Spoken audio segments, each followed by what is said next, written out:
अगर तुम्हें वरदान चाहिए, तुम्हें इनकी धुन में रहना होगा। आपको कहाँ है आत्मिक वरदानों की धुन?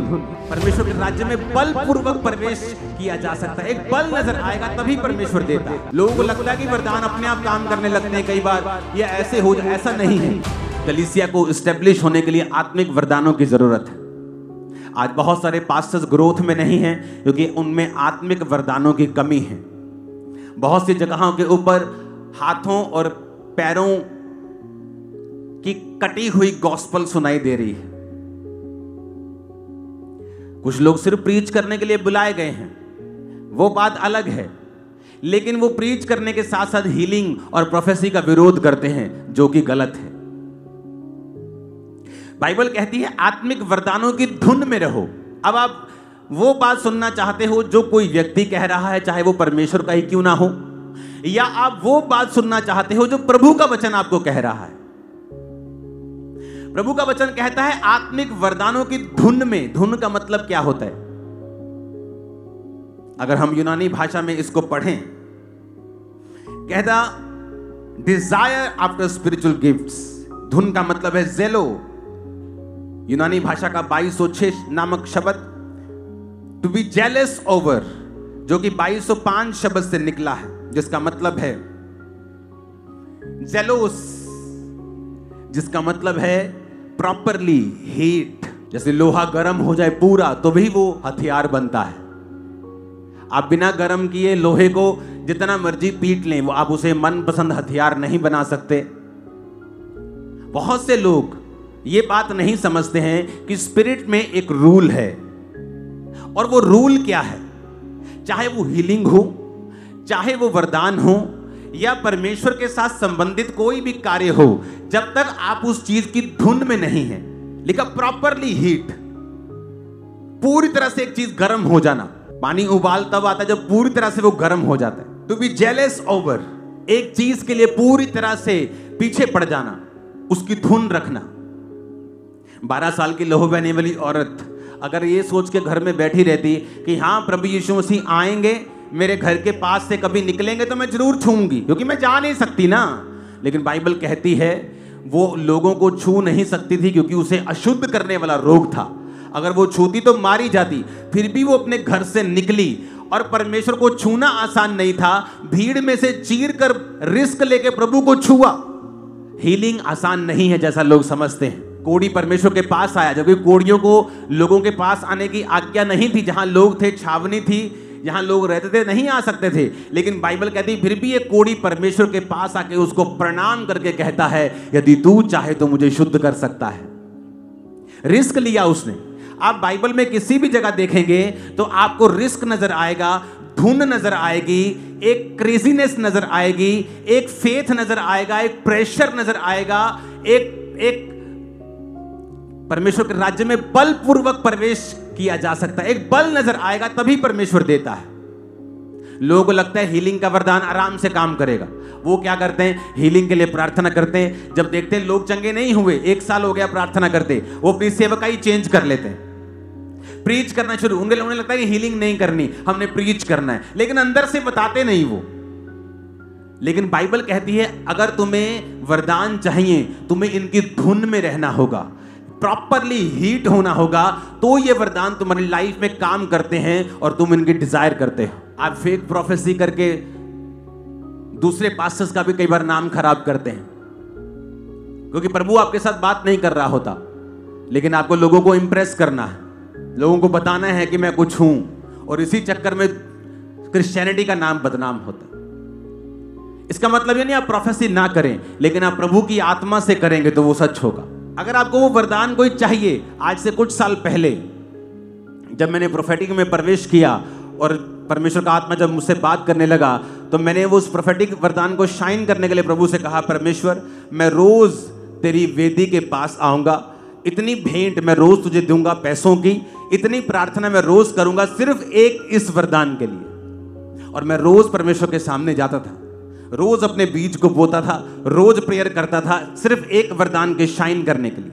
और मैं सालों में करता रहा हूं, और उसके बाद वो वरदान शाइन होना शुरू हुआ। धुन में रहना।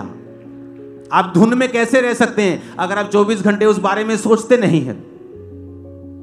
एक प्रोफेटिक वाला आदमी आपको लड़ता हुआ नहीं मिलेगा, वो आपको प्रेयर माउंटेन पे मिलेगा, प्रार्थना करता हुआ मिलेगा। उसे मालूम है अब मुझे सोना है, मुझे दर्शन देखना है, प्रभु मुझसे बात कर। 24 घंटे वो उस धुन में रहता है। वो सोता भी बाइबल पढ़ के है, वो सोता भी प्रार्थना करके, उठकर भी प्रार्थना करता है, बाइबल पढ़ता है, वो उस धुन में रहता है, वो अपने आप को स्पिरिचुअली तैयार करके रखता है। मैं रोज भेंटों को बोता था, रोज।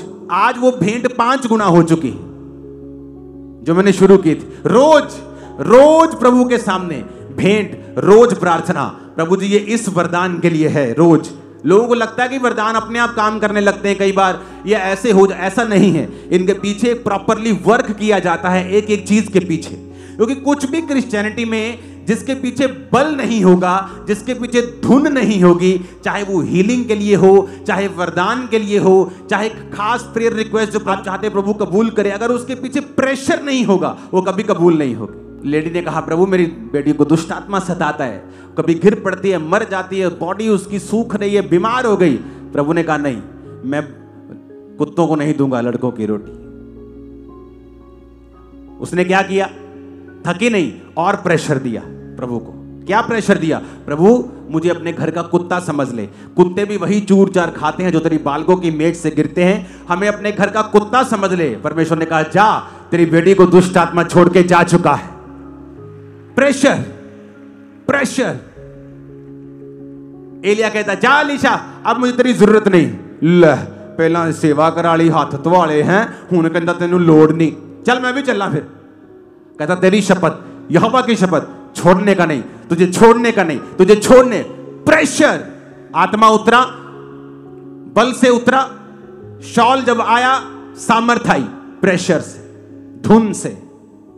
धुन कहां है तुम्हारी? धुन नहीं है। धुन कहां? अगर धुन हो तुम्हें वरदानों की, तुम फोन पर टाइम, टीवी पे टाइम वेस्ट नहीं कर सकते। अगर तुम्हें धुन है तो, जब धुन होती है किसी चीज की, अगर आप किसी सिंगर से मिले जिसको धुन होती है गाने की, वो हर टाइम आलाप गाता है मन में, हर टाइम सिंगिंग करता है, हर टाइम हारमोनियम लेके, उसको धुन है। आपको कहां है आत्मिक वरदानों की धुन? बाइबल कहती है आत्मिक वरदान जब एक कलीसिया की लाइफ में आते हैं, कलीसिया रेजोलेट यानी स्थिर हो जाती है। पौलुस ने कई बार कहा है कि मैं आकर तुम्हें कोई आत्मिक वरदान दूं हाथ रखने से, ताकि तुम वरदान तुम्हें काम करे और तुम स्थिर हो जाओ। आज कलीसियाएं स्थिर क्यों नहीं है? पास्टर बोलते लोग आते चले जाते, क्योंकि वरदानों की कमी है। जब वरदान होते कलीसियाएं स्थिर हो जाती। और जब परमेश्वर का रूह कहता है कि पहले प्रेम करो, माफ करो, नहीं तो वो वरदान फेक होंगे, लोगों को मालूम हो जाएगा ये फेक आदमी। पहले कहता प्रेम का अनुकरण करो, पहले प्रेम तुम्हारे अंदर होना चाहिए, फिर कहता वरदानों की धुन में रहो। हीलिंग वरदान, उसकी धुन में रहो। मैंने देखा है रिजल्ट, जब क्रूसेड्स होते हैं घंटों घंटों दर, जब प्रार्थना में बैठते, परमेश्वर उस पर प्रेशर देना, खुदाबंद आज ये होना चाहिए, परमेश्वर आज ये होना चाहिए, खुदाबंद आज तेरा आत्मा इस तरह से कार्य करना। आप देखते हैं रिजल्ट होता है, रसौलियां निकल रही होती, सब कुछ लाइव हो रहा होता है। आप कुछ कंट्रोल नहीं कर सकते, परमेश्वर कंट्रोल कर रहा होता है। धुन में रहना, कोई चीज आपको परमेश्वर से लेनी है, धुन में रहना, प्रार्थना करना, बीजों को बोना, परमेश्वर के सामने जाना। धुन गायब है आज। क्या कलीसिया में वरदानों की धुन है? पौलुस कहता है वरदानों की धुन में रहो। आज भी उस वरदान को और शाइन करने के लिए, प्रभु के और करीब जाने के लिए, मैं खुदावंद के सामने फिर भेंटों के साथ रोज, एवरी डे, रोज खुदावंद ये वही भेंट है इस वरदान के लिए। और 2 भेंटें मैं देता हूं वरदानों के लिए अलग, टाइथ अलग है, हेल्प करना अलग है। अपने टाइथ से आप विडो की हेल्प नहीं करते। टाइथ लिखा बाइबल में, परमेश्वर के लोगों के पांव में जाता था, परमेश्वर के भवन में जाता था। तो जब हम बिब्लिकली करेक्ट सब कुछ करते हैं तो राइट रिजल्ट हमारी लाइफ और सेवकाई में होते हैं। क्या आप धुन में हैं?